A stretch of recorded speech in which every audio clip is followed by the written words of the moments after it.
This podcast is supported by listeners like you. We're grateful for your tax-deductible donation at newthoughtphilly.org or the link in the episode description. A practical prayer is a prayer that works. These discussions between Reverend Bill Marcioni and Carol Lawrence dive into the details of how it works and how to work it. Reverend Bill is a New Thought minister and the author of Practical Prayer for Real Results. Your new life begins with a new thought. Carol Lawrence is on a spiritual quest, finding the New Thought teaching after decades on the pulpit in 3 different traditional denominations. I've got some questions. Together, they're exploring the philosophy and activities that come together from many of the world's religions to create the practical spirituality that is New Thought.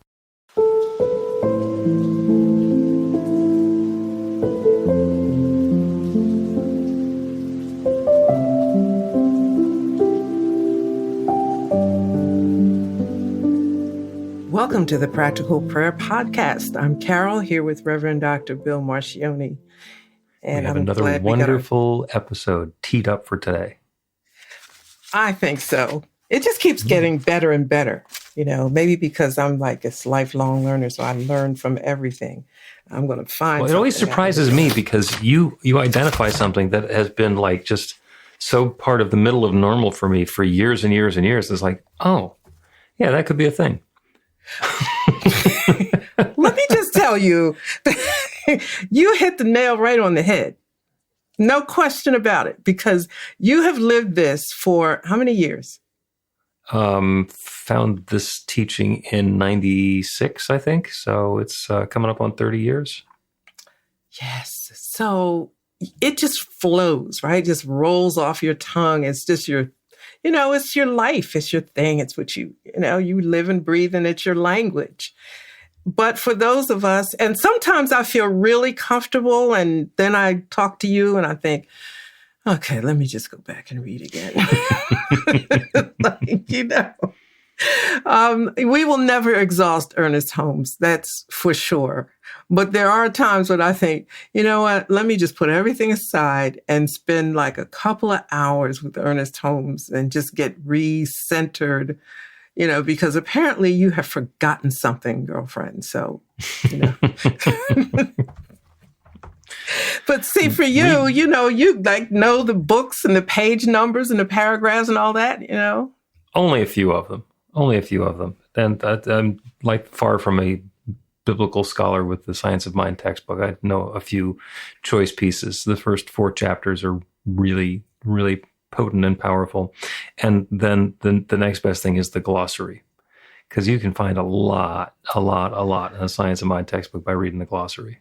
Absolutely. But I'm going to go through those first 4 chapters. I'm going to put it on my list of, I organize myself so good. So I'm going to go do that again. Yeah. Well, it was 1938 that he wrote the beginning of the chapter 1, which was, we all look forward to the day when science and religion will walk hand in hand together into the future. And we keep waiting. Well, but I think there's a greater acknowledgement, on both parts now than there have been before. I mean, at least they're sitting at the table in many ways now where that wasn't the case, because I remember being younger. From a religious side, of course, if you start talking about science, well, you have really blasphemed. So there was no way the discussion could happen. But now, we're getting there, I think. Yep. Well, the work that I've been doing lately, we're teaching a class in Living Untethered, which is the book by Michael Singer. And the point that he makes is that people think that there's a duel between science and God. And he points out that it's mostly people's laziness of not committing to one or the other. Because if you believe in science, then everything that exists is an absolute freaking miracle. And if you believe in God, then everything that exists is an absolute freaking miracle.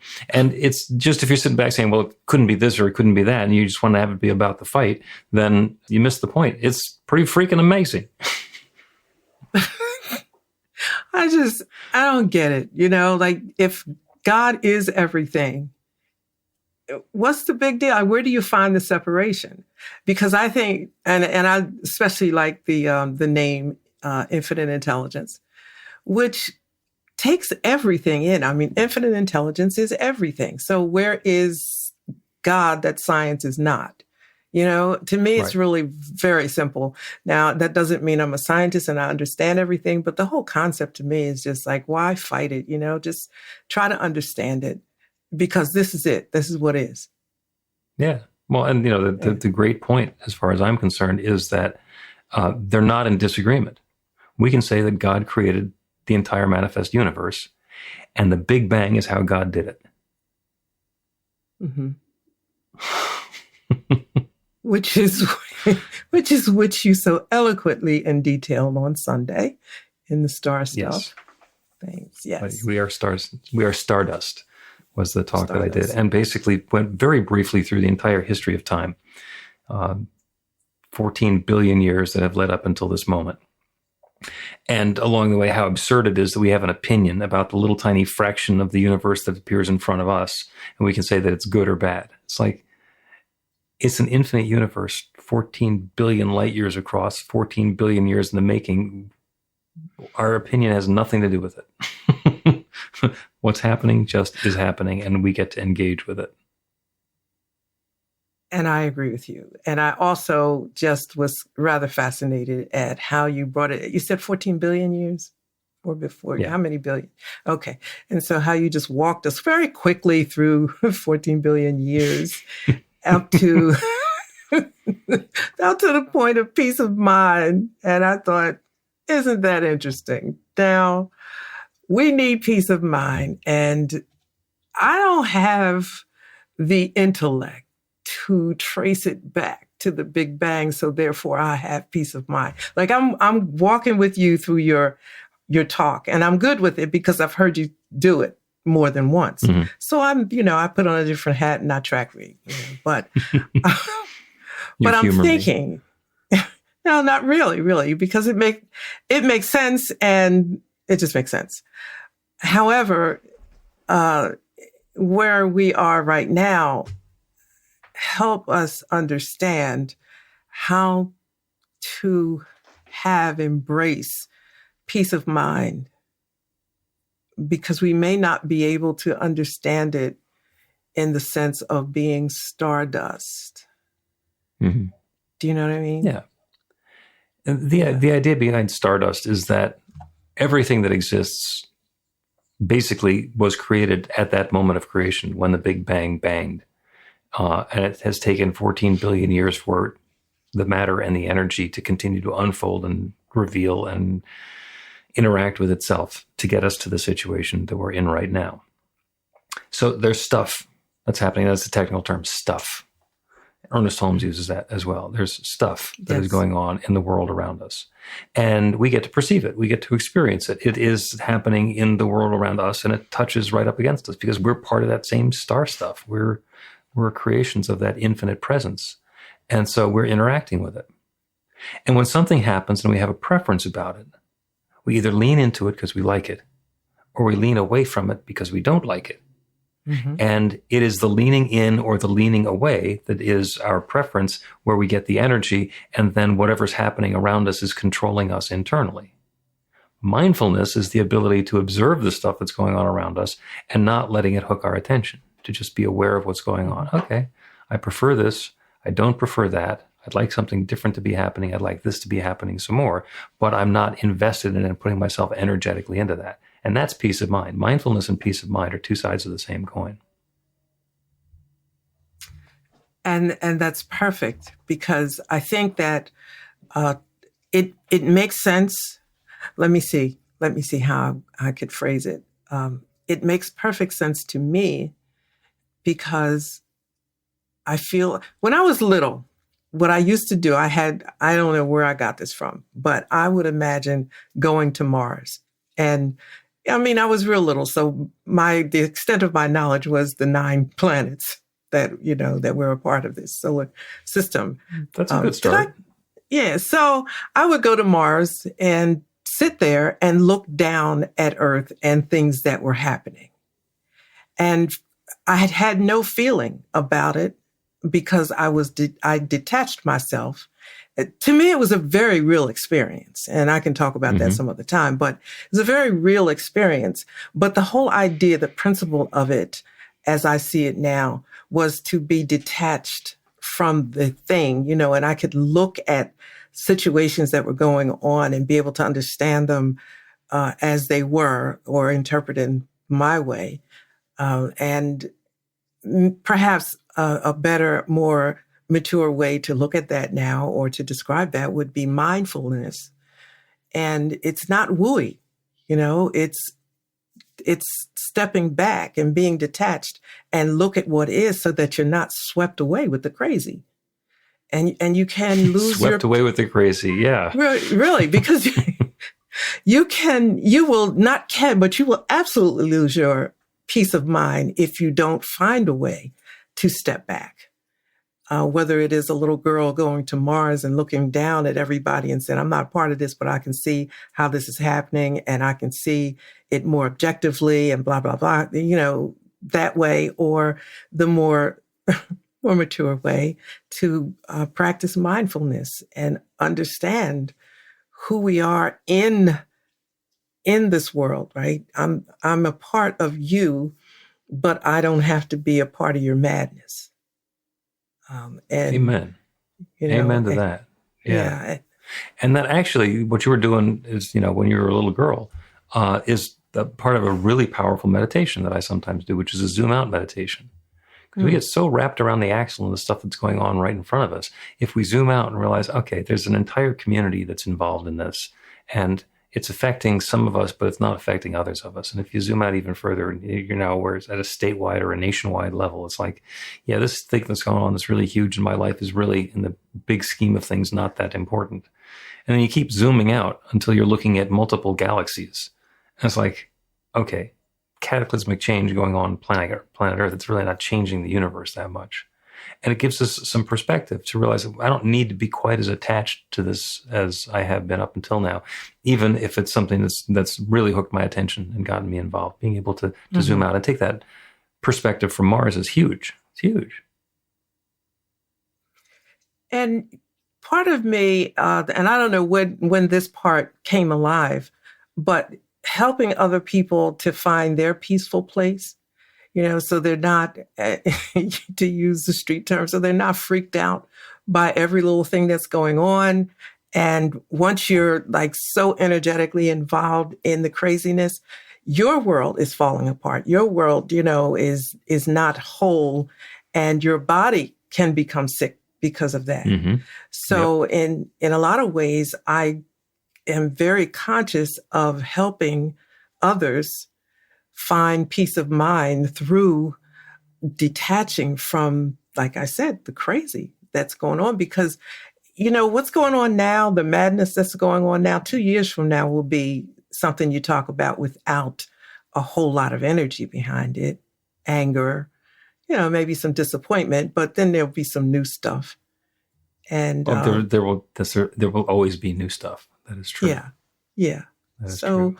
So let's take a break, and we'll come back and talk more about crazy making, leaning into the crazy, leaning away from the crazy, and not letting the crazy affect us.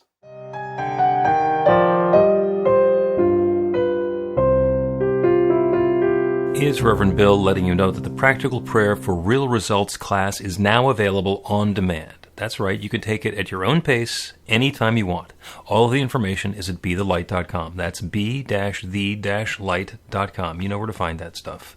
The class is 5 lessons, broken down into 18 modules, and you can take them at whatever pace is comfortable for you. As you work through the process, it starts out with the theory, goes into the practice, there are experiential activities and exercises, and at the end of the program, you will wind up with an understanding of how practical prayer works, and a practical prayer for yourself that will work to create transformation in your life. And as you know, it works for everything. Take a look at the class online at BeTheLight.com. There's a sample lesson so you can see how the class is going to work for you, and then dive in. The great news is it's on sale now. You can register and save $20 off of the regular price. I'm looking forward to seeing you in class.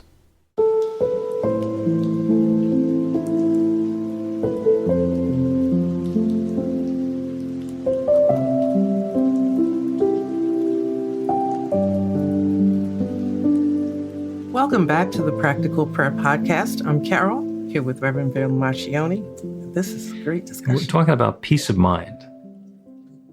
And peace of mind is something that happens not because of the circumstances that we're in, but in spite of the circumstances that we're in.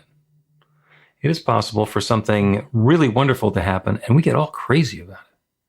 Or something that we describe as really terrible to happen, and we get all crazy about it. And the crazy on either side of that line is what's taking us out of our place of equilibrium and balance and peace of mind. Mm-hmm. Absolutely. Yeah. You know those kids' toys that you fill up the little punching bag that has the sand in the bottom of it? Yeah. You punch it and it tips over and then it tips back up. That is our natural state. Yes, we get pushed around by the stuff that's going on, but our natural state is to return to that place of balance and equilibrium. And if something's going wrong and we're keeping ourselves leaning all this way over that way or leaning all the way over this way, it becomes unsustainable. Absolutely. I encountered a situation recently, and as you were talking, it came back to me very recently, actually.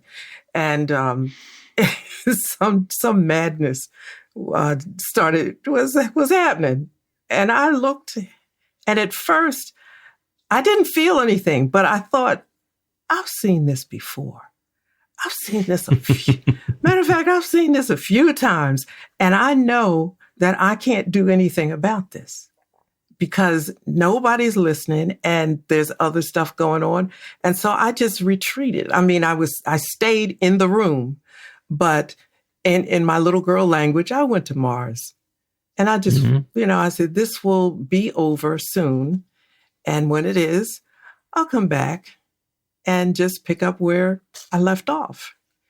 That's just the way I do it, and I think that you have to be okay with that, because if not, you will just get carried away. Then what happens? Oh yeah, well, especially if it's something you can't change. I find that there's very little shortage of people who are willing to invite me to be emotionally and energetically off balance. They'll serve stuff up and tell me what the problem is, and raise their hands over their head and go and invite me to buy into it. And I have enough experience buying into it that I know I can do that. I can do that. I can buy in. I can get all wrapped around the axle in whatever the circumstance or situation is. And I also have the ability to look at it from a different perspective. Now, this sometimes gets me in trouble because people say, you're always playing devil's advocate. It's like, not actually playing devil's advocate. I'm just saying that perhaps there's a way of approaching or understanding this that doesn't include the hysteria that you're bringing to it. People who are bringing hysteria very much like they like an accomplice, I think. They like somebody who's going to join them in the hysteria rather than say, well, you know what, that's the evildoers who you've just identified are probably getting up in the morning trying to do the best they can, and it's just not working in a way that's harmonious for you. But that takes so much energy away from it. Those evildoers, those miscreants, those heathens, those bastards. Look at what they're doing. So how does this, if I get a word in edgewise sometime in situations like this, I'll ask a question. How does this help me or you at this point? I mean, what exactly does this have to do with what you're going through, what you're trying to accomplish, your goals, your being your higher self, depending on what the company is? Just how does this have anything to do with that? And I always get the look. Yeah, she's going to take you higher. No, I'm just asking a question, right? Can you survive without being crazy? And then say, I don't have peace of mind about this. Your peace of mind is your responsibility. Not anybody, not the world's to settle down so you feel good. Oh, but yeah. If you're expecting the world to change so you can be peaceful, it's like, yeah, that's going to be a while. This is 14 billion years to get it to the level of crazy that you're at now. So it's not going to be the universe that's taking the next move on this one. Yeah. And so what exactly is to be accomplished anyway. You know, if we get into the madness, are we going to unmad it? I don't think so. I really Probably not. Probably not. There are three magical little words that can be tremendously helpful and accomplish the same thing that asking a question does. And it's usually when somebody's talking about, this is awful and these people hate me and this is never working and I never have enough money and I'm always sick and et cetera, et cetera, et cetera. And the three magical words are up until now. The entire story that we're telling is stuff that's happened up until now. Up until now. Up until now. Okay. And that's sort of the pause and say, okay, if you were to write the next page or the next chapter or the next volume in this story, would you be repeating that up until now story and continuing along with all the things that you're lamenting now? Or would you write something different? Mm-hmm. And it's a reminder that we're creative beings and we can write something different. We can choose something else.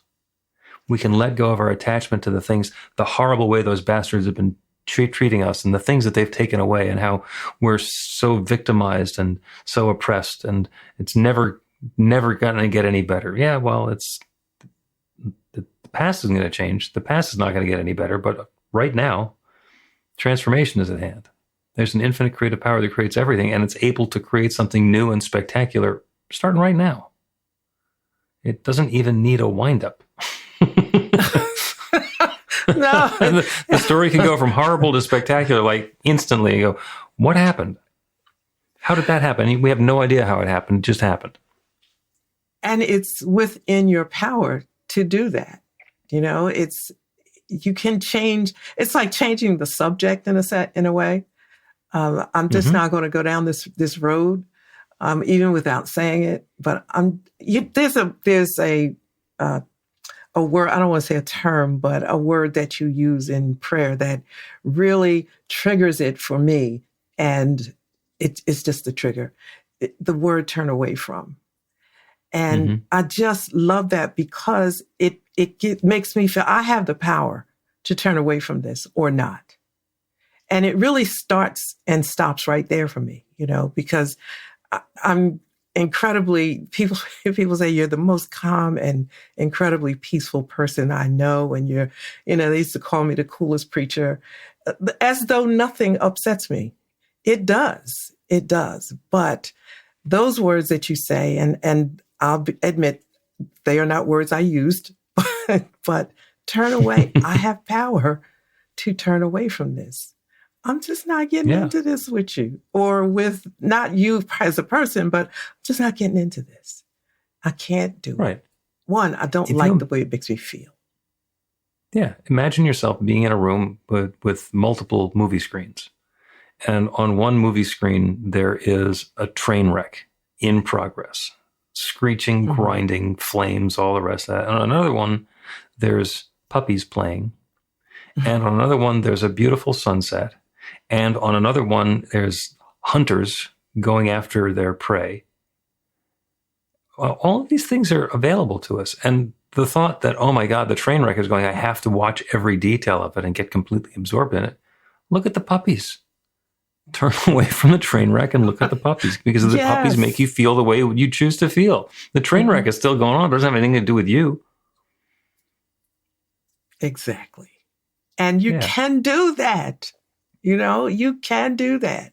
It's like, I don't know if we were talking one time about movies, or maybe it was you or somebody else. You don't have to watch the stupid thing if it's making you feel uncomfortable or, you know, you don't have to watch it. You could be 15 minutes into it. You don't owe anybody anything to watch it to the end. Just switch the channel, you know, but let me say this and I'll stop. Maybe you have to have a reason. For me, it was incredibly important, above all else, to have a peaceful household where my kids could feel happy and not be worried and all stressed out. Everything had to line up with that. I made choices, you know, that's how it has to go. They talk about that now. I just would wonder why people would hope that people could choose to be calmer, because the crazy, like I said, is going to happen. It's going to continue to happen until it doesn't. And it could change at any time. And the crazy will happen whether we're buying into it or not. Mm-hmm. The crazy happens if we jump in and go, full Monty. Then we become part of the crazy. And if we watch the crazy and go, yeah, there's some crazy going on over there, and I'm going to prioritize my peace of mind and equanimity, and I'm going to understand that the crazy is going to go along as long as it's going to go on. There may be an opportunity for me to rush in and join the first responders to help the folks who are getting caught up in the crazy, but I don't have to get involved in the vortex myself. It's always a choice. Always. I like the screens. Did you say movie screens or Zoom screens? You said movie screens. Movie right? screens, but you can do it with Zoom as well. I'm using the movie screens. I like that. Okay. Yeah. Did you see how I lit up when you talk about the puppies? Yeah, that's always like a peaceful. Just find a place, Just find a place. Yeah. Go ahead. I'm sorry. We all have a place. Puppies is a pretty easy one. Gorgeous Spring Days is another one. It is really easy to see God on a gorgeous spring day. In the middle of mudslides, takes more work. I freely admit that. The outside props definitely have some influence on us. But because we know it's possible on a gorgeous spring day, it's always going to be possible. It's about what we bring to it. Let's take another break, and when we resume, we will do a prayer on peace of mind and up until now. Learn to put practical prayer to work in your life. The steps are simple to learn and let you begin to get real results to create the life of your dreams immediately. Reverend Bill Marcione's widely acclaimed book, Practical Prayer for Real Results, gives you a clear summary of the New Thought principles behind practical prayer and the series of easy-to-understand steps found in the most effective prayers from religions and spiritual practices all over the world and throughout history. Practical prayer is not a replacement for your religion or practice. It's a technique to make the work you do in consciousness even more effective. The book includes 40 prayers on various topics that you can adapt as needed and use as your own. Practical Prayer for Real Results is available in paperback, Kindle, and audiobook on Amazon or at b-the-light.com. That's b-the-light.com.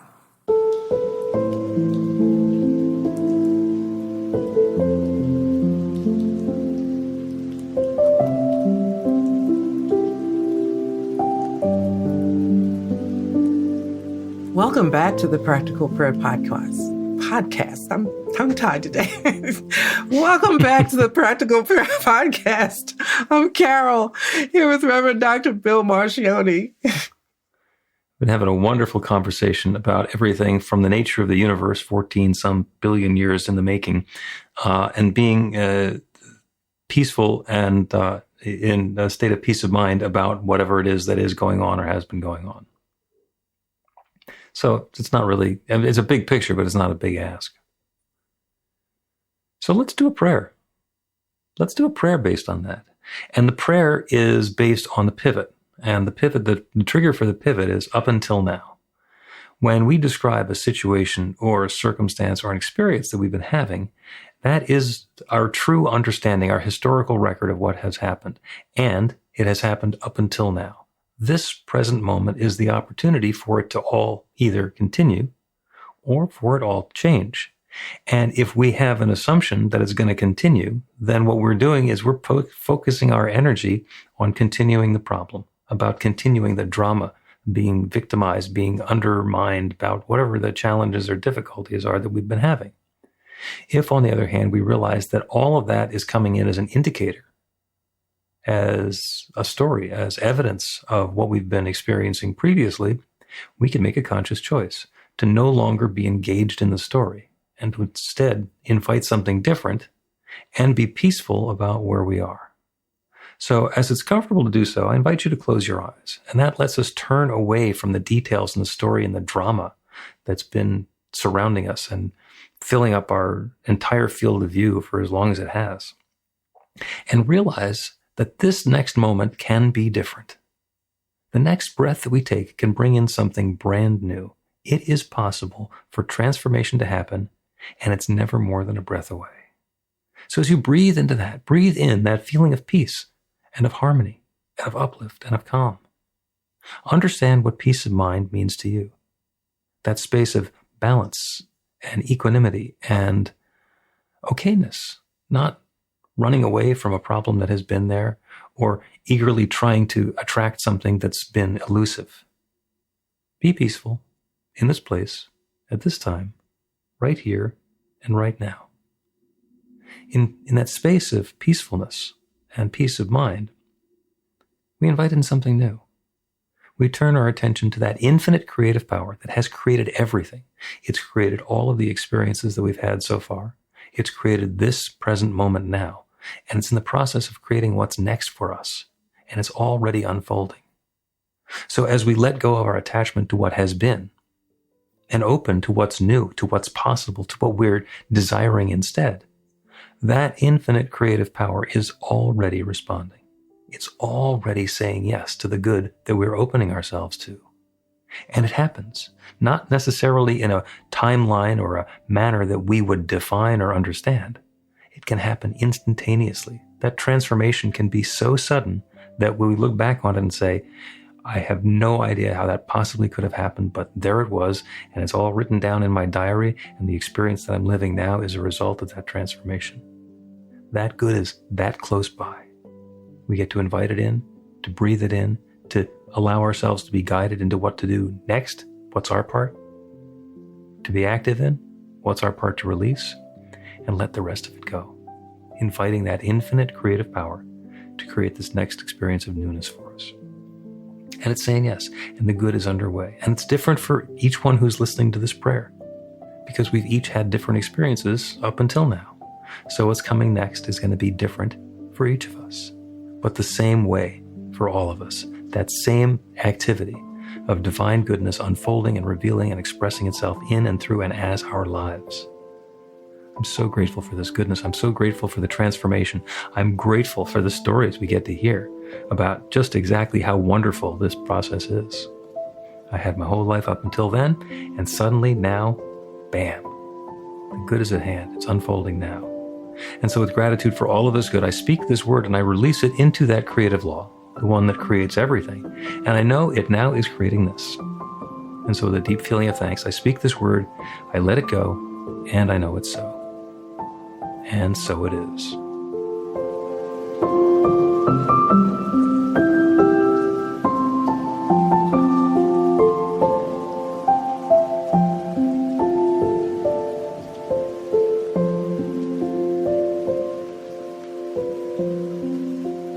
The Practical Prayer Podcast with Reverend Bill Marcioni and Carol Lawrence is a production of BeTheLight.com. be-the-light.com. Where you can find more information about practical prayer for real results. Our theme is by Music of Wisdom.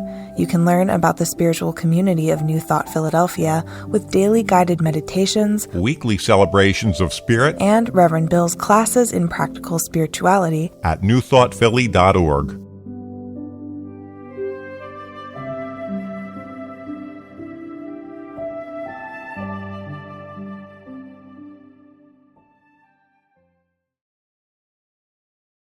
This podcast is supported by listeners like you. We're grateful for your tax-deductible donation at newthoughtphilly.org or the link in the episode description.